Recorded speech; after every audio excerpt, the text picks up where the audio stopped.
1B movement. What? You're fired. Beyond Movement. Welcome back to another episode of Beyond Movement. Today, Yeah, this is your baby. kind of. I just want to talk about social media a little bit. I think we both have experiences with this. Giving a shit about what other people think and taking ownership of your health and fitness.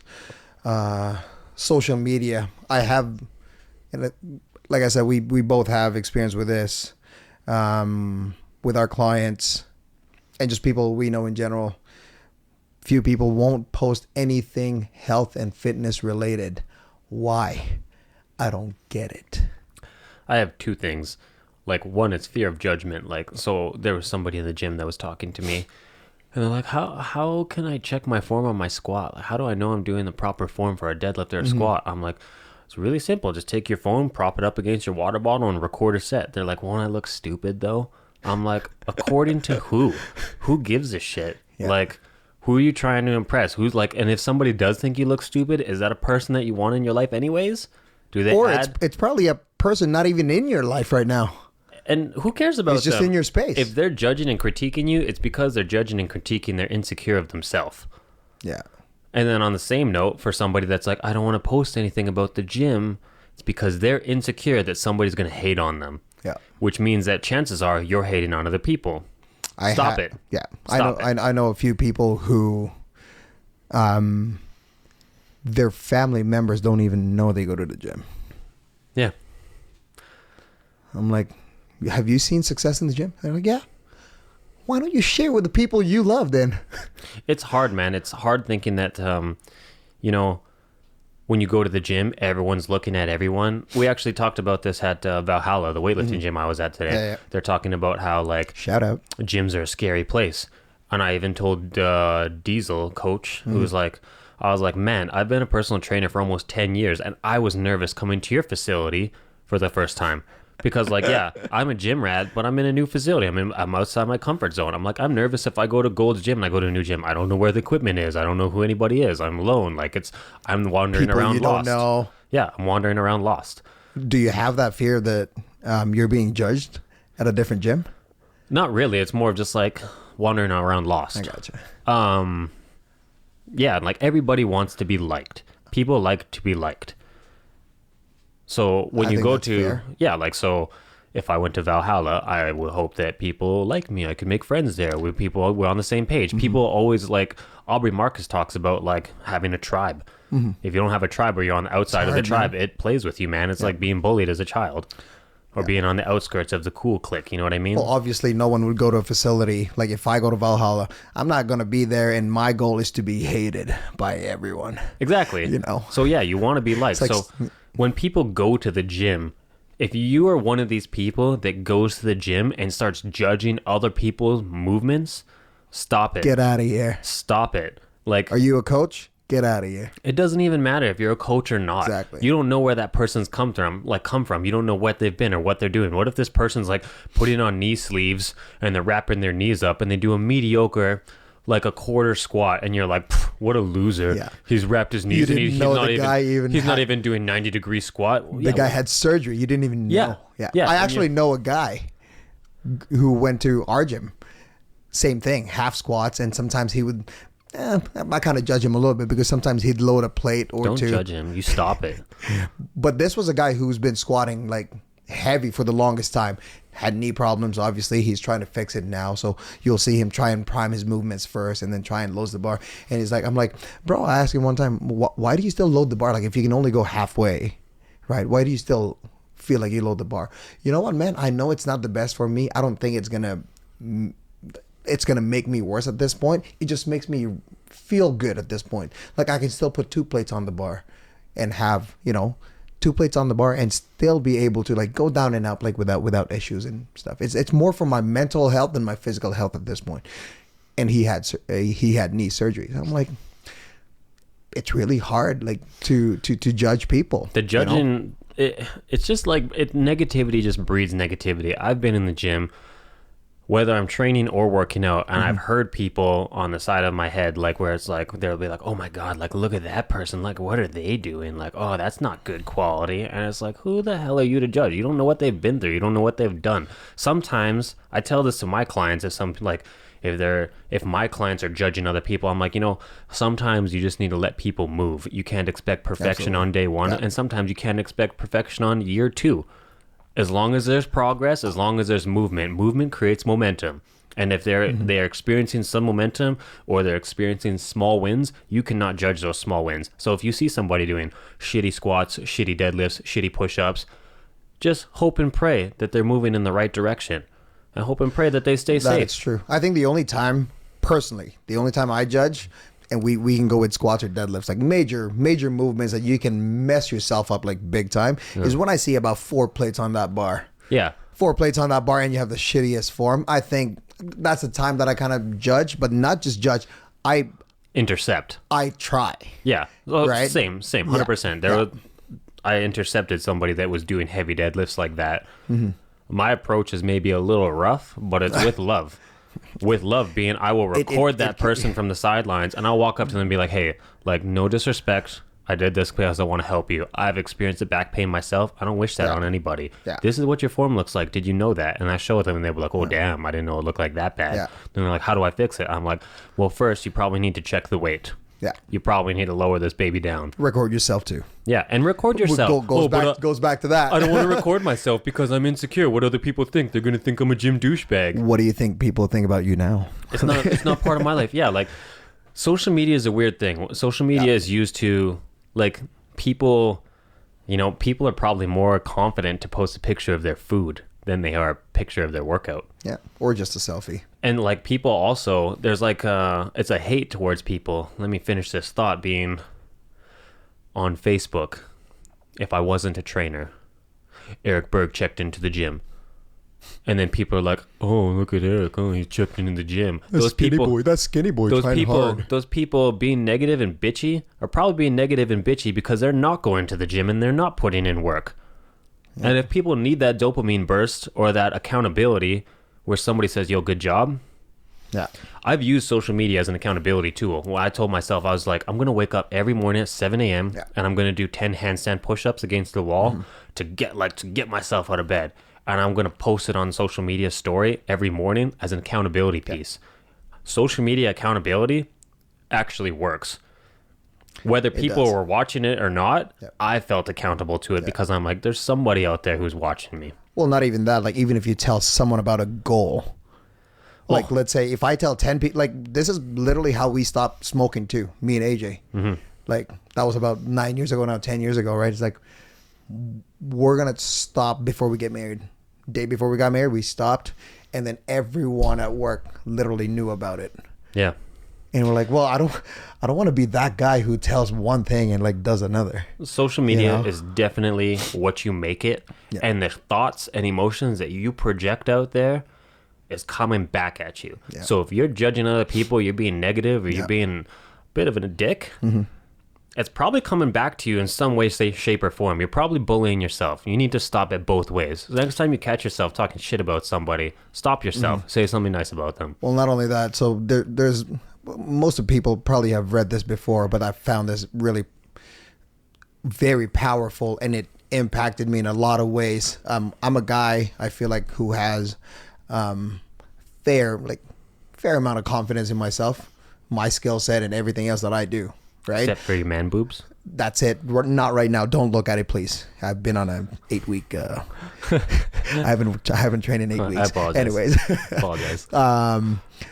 But what was I trying to say? People who judge you, people who try and pull you down, are people under you, are people below you. Yeah. Right? Michael Jordan will never look at your social media and like, look at this idiot. Right? Like, people who are higher than you most of the times will encourage you. Yeah. People who judge are the ones under you and insecure, and they just want to feel better about themselves by putting others down. Yeah. You know, I had this big conversation with Diane a couple of nights ago. We started doing this thing with each other. It was called 36 Questions to Get to Know Anybody Better.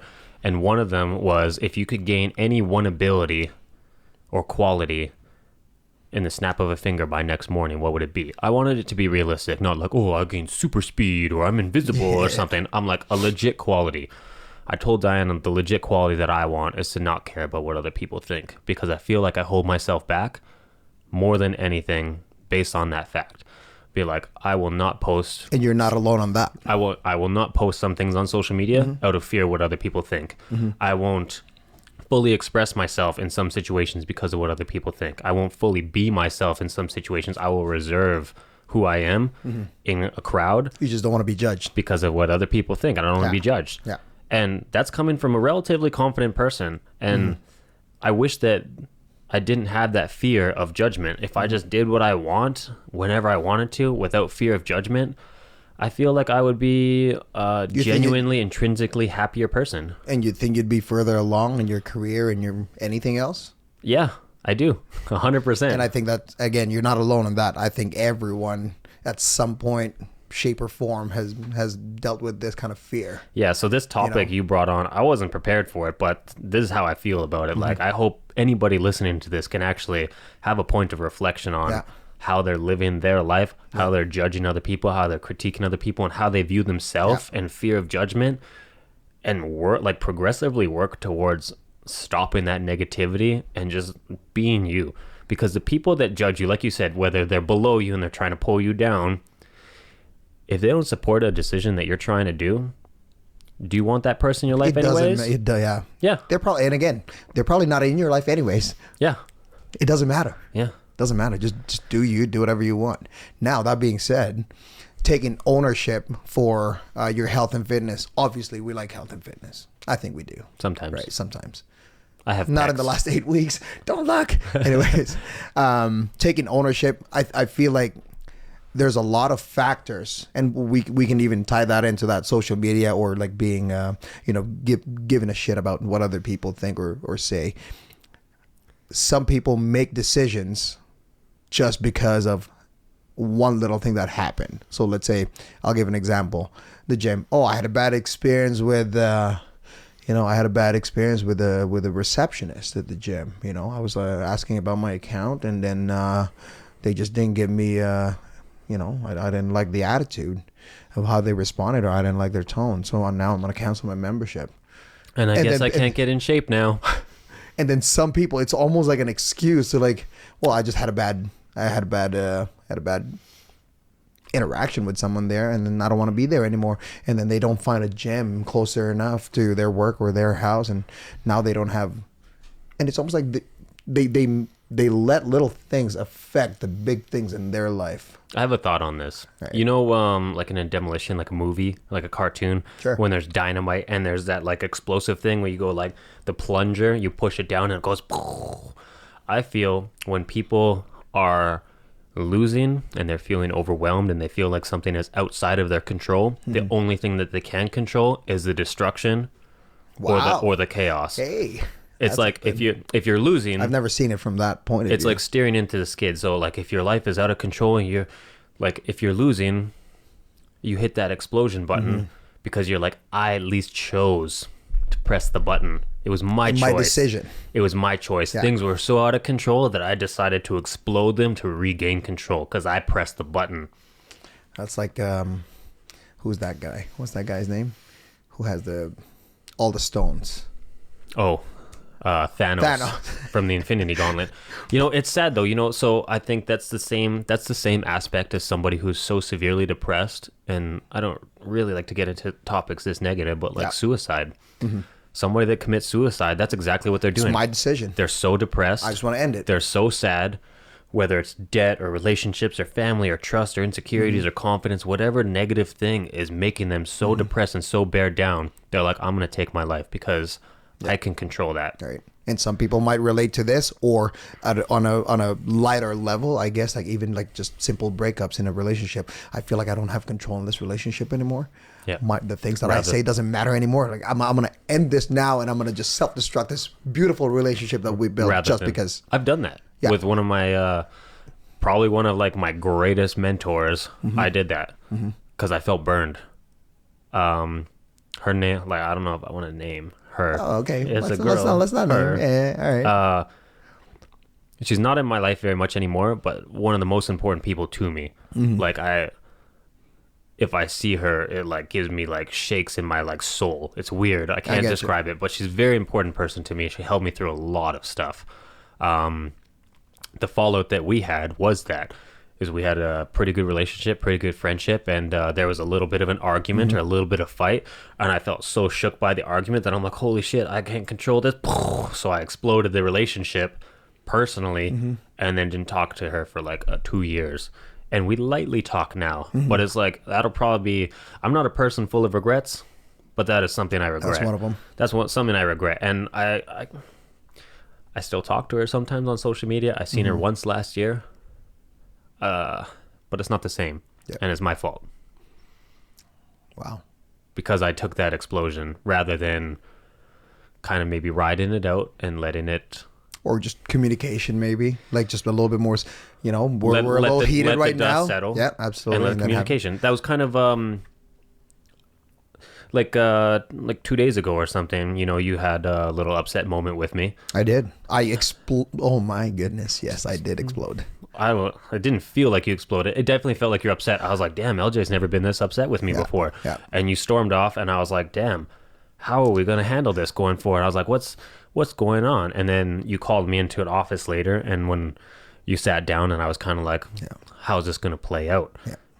You were very gracious about it, and you're just like, dude, I apologize, my bad. You took Well, it was me. You took ownership of it.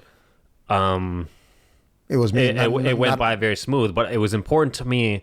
Actually, it was in my mind. This whole situation that we're talking about was in my mind. I was like, it's important that I don't explode this relationship. I'm like, if LJ is only going to explode on me once a year, I can give him that. Yeah. Like, I'm not going to ruin this relationship just because he had a moment. Yeah. And I actually thought of this girl of the relationship I exploded. Yeah. Because, like, she hurt my feelings, so I got emotional, hit the explosion. You snapped at me, hurt my feelings a little bit. And I'm like, I'm not going to explode over this. I'm just going to let it ride. And we'll solve it later. This is a real far stray off of taking ownership, I guess. I don't know how we went down this road. Yeah. But Well, health and fitness. I think that's part of health. Like having good people around you. That's like for your emotional health, mental health, stuff like that. So yeah. I thank you for not letting